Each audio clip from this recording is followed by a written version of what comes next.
তো আজকে আমরা চলে গিয়েছিলাম রায়বাঘিনী মেলা দেখতে। এখানটা ছিল রায়বাঘিনী মেলার অংশ এবং কত সুন্দর লাইটিং, একটা রাজকীয় ফিলিংস আসছিল। চারিদিকটা রাজাদেরই জায়গা বলতে পারো, রাজাদের জায়গা। তো ধীরে ধীরে আমরা চলে গেলাম, জায়গাটা খুব সুন্দর লাগছিল, তাই আমরা একটা ভিডিও করে নিলাম। ধীরে ধীরে চলে গেলাম মেলার দিকে।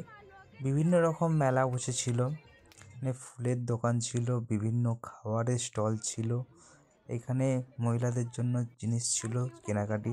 আর সামনেই দেখলাম রাজরাজাদের গৃহদেবতার গোপীনাথজিউর মন্দির, প্রায় ভগ্নাবশেষ পড়ে আছে, প্রায় ভেঙেই গেছে, সামনে একটুখানি জায়গায় রয়েছে, যে দেখে নাও।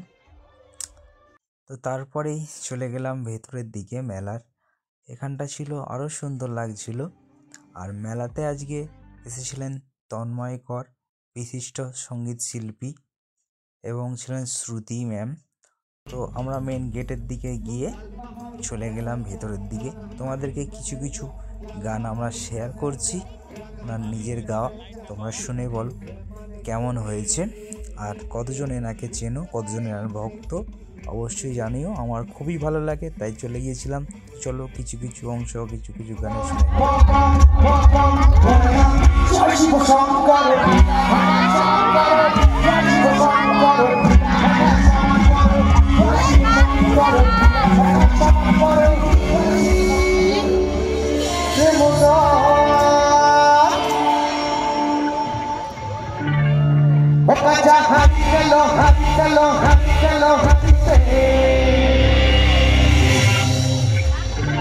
রাখিতে নারী হৃদয় মোচন গো, রাখিতে নারী হৃদয় মোচন, রাখিতে নারী হৃদয় মোচন।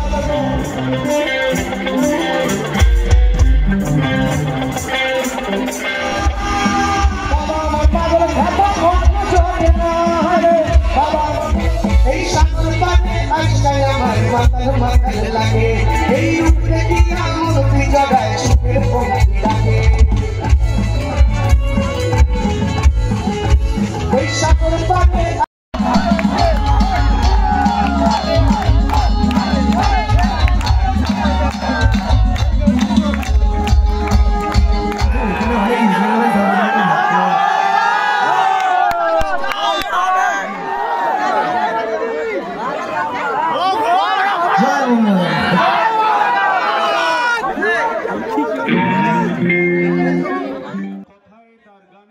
এখানে বিভিন্ন স্টল ছিল, তার মধ্যে ছিল একটি চিত্র প্রদর্শনী, তুলির মাধ্যমে হাতের কাজ নিজেদের দক্ষতাকে ফুটিয়ে তুলেছিল।